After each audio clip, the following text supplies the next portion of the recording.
teus pés trazemos nossa. A vida de São José revelada à abadesa Maria Cecília Bage. A grande devoção de José. Como já foi dito, José mostrava especial devoção por aquele quarto onde ocorrera o grande mistério da encarnação e onde Maria orava frequentemente. Essa sua atitude de respeito crescia progressivamente e ele muitas vezes pedia a Maria que lhe permitisse lá orar, também ou mesmo isolasse enquanto ela executava suas tarefas caseiras. Quando rezavam juntos, em especial, se desejavam solicitar alguma graça, ajoelhavam-se no próprio local em que ela estivera naquele tão sublime momento. E o santo sentia que seu coração se inflamava com poderoso amor e imensa confiança e fé na infinita bondade divina. José estava inclusive seguro de que ali nenhuma graça solicitava lhe havia sido negada. E quando as pedia, sentia receber grande iluminação do Pai Celeste, e seu espírito se integrava totalmente, desfrutando das mais extraordinárias emoções. Quando Jesus ia para o seu quarto para orar e tratar dos problemas da redenção da humanidade com o Pai, Maria e José permaneciam em preces naquele pequeno momento. Ela, absorvida e concentrada, podia ver o que se passava entre Jesus e seu pai, e o acompanhavam nas preces e súplicas feitas. Algumas vezes, até mesmo José pôde participar dessas revelações, unindo-se também às orações. Dessa forma, as súplicas do Verbo Divino ao Senhor pela salvação da humanidade eram acompanhadas pelas de Maria e José, fato que resultava em grandes favorecimentos e alegrias espirituais, e na intensa penetração da graça divina e do amor a Deus e ao próximo em seus espíritos. José aproveitava muito tais reuniões, e quando abandonava aquele quarto especial, mostrava-se outra pessoa completamente possuída pelo Espírito de Deus. Nessas condições, nem o mesmo podia realizar qualquer ação da natureza material. Era tomado por uma divinalização de sua alma, como acontece com os anjos do céu, e precisava mesmo aguardar algum tempo para poder voltar ao seu natural. Deixava então Maria só e concentrada, sem perturbá-la com sua saída, sabendo que ela muito apreciava permanecer isolada naquele quartinho. Progredia de tal forma o amor do santo pelo seu Deus, que o seu corpo todo parecia consumir-se naquelas práticas. Passava por estados de exaltação amorosa na rotina familiar e contínua com Jesus, em contemplações e colóquios com Maria. Com um coração ardente de amor, frequentemente exclamava: ó Deus de amor e de caridade, dai fim à minha vida, fazendo que eu pereça consumado pelas chamas que ardem em meu coração. E assim sentia-se tomado de intenso desejo de morrer nessas chamas ardentes de seu elevado amor religioso. E dizia sempre para Maria: minha tão querida Maria, eu sinto nascer em mim grande vontade de morrer, consumido por este meu amor pelo Senhor. Ela procurava confortá-lo, afirmando ser Deus a causa daquele desejo e que ele iria permitir que escolhesse a forma desejada de morrer. José elevava então seus braços para o alto e também os seus olhos e dizia: ó, que imensa e infinita bondade do Senhor, concedei-me a mesma escolha de forma de morrer, e que seja a de consumir-me neste fogo bendito. E com fisionomia inflamada e coração ainda mais aceso pela emoção, passava para um êxtase, assim permanecendo até que fosse chegada a hora de suas preces, conjuntas com Jesus e Maria. Quando então voltava a si, Maria o observava com carinho e amor, pois ele parecia mais criatura celeste que terrena, lembrando até mesmo um anjo. Agradecia ao Senhor pelo que presenciara, pois era como se acontecesse com ela.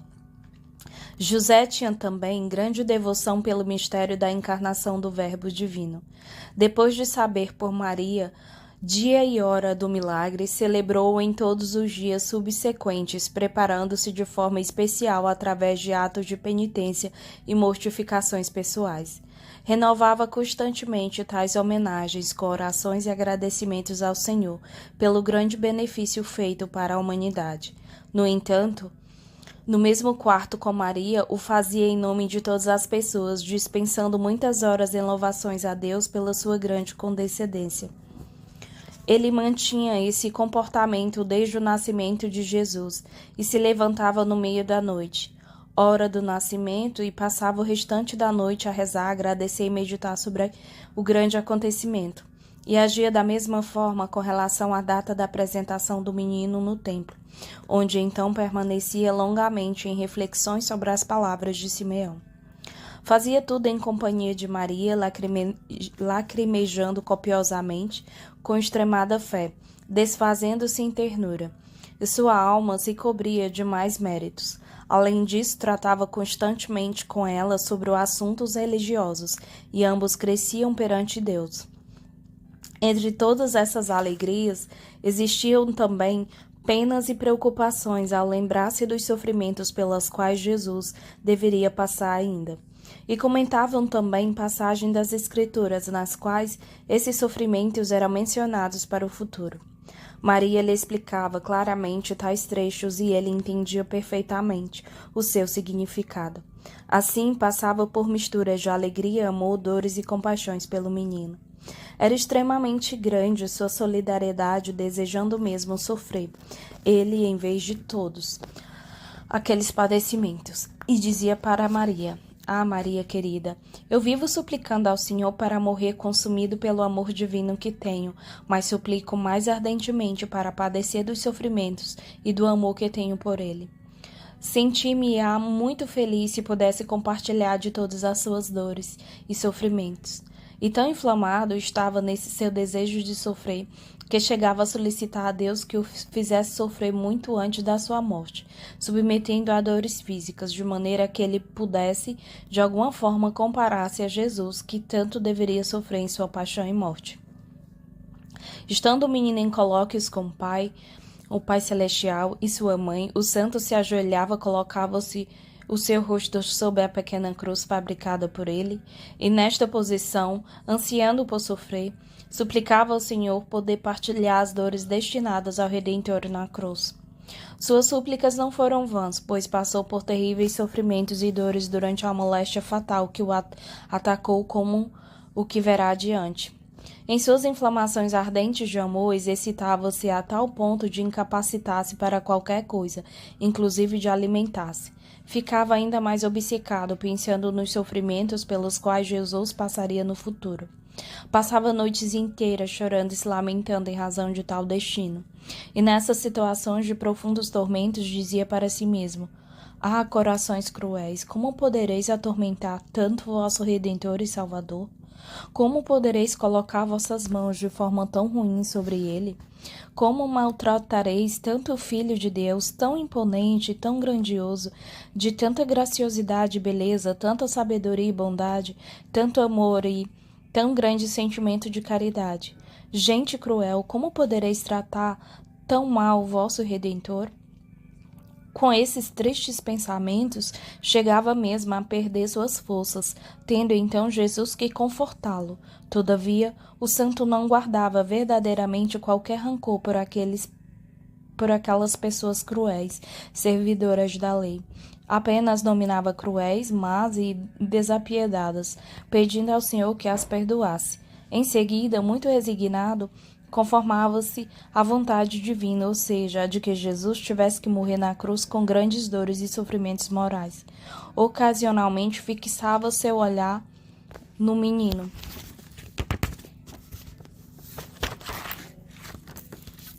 contemplando sua extraordinária beleza. Então retornava à sua mente os pensamentos sobre as penas pelas quais ele passaria. Amargurado, dizia então para si mesmo: Que linda e amável é a fisionomia de Jesus. Todavia, deverá tornar-se aflita e sofredora quando ele for maltratado pelas pessoas, pensando da mesma forma sobre as demais qualidades do menino. Quando ouvia suas sábias palavras, dizia mais: Ó divina boca, que tantas palavras sábias de vida proferes, como te tornarás amargurada Como serão violentamente contestadas tuas afirmações divinas e como será recusada a doutrina celeste que tentarás transmitir às pessoas. Em seguida, observando as lindas mãos de Jesus e as admirando, lembrava-se também que elas seriam pregadas à cruz. Observando a figura do Salvador como um todo e vendo assim tão bela e nobre, concluía: tu deverás morrer em um patíbulo de infâmias. Essas reflexões todas atuavam como espadas no coração de José, e ele se consumia em dores, pois já não mais conseguia afastar de sua mente aqueles sofrimentos destinados a seu filho. E à medida que ele crescia em anos, cada vez mais se aproximava aquela data fatídica em que deveria enfrentar muitos sofrimentos. E vendo-o crescer, dizia a Maria que, com a observação daquele crescimento, progredia nele também enorme temor, em razão de todas as suas penas futuras. Também em Maria aumentavam as preocupações à medida do tempo, além do seu amor por ambos. Uma outra atitude estranha acontecia com José. De um lado, tinha verdadeiro horror de qualquer imagem de cruz para ele, símbolo da infâmia e dos sofrimentos futuros. Por outro lado, a venerava e procurava que Jesus havia construído e abraçava e beijava com carinho e ternura. Entre lágrimas observava como sendo um instrumento a ser utilizado pela humanidade para que fosse cumprida sua salvação e redenção. Conversava com a cruz, reprimindo seu coração, dizendo: meu Deus, quem será o artesão que trabalhará a verdadeira cruz na qual o Redentor deverá ser crucificado? E derramava muitas lágrimas. E era por tão triste pensamento que procurava a cruz de Jesus para adorá-la.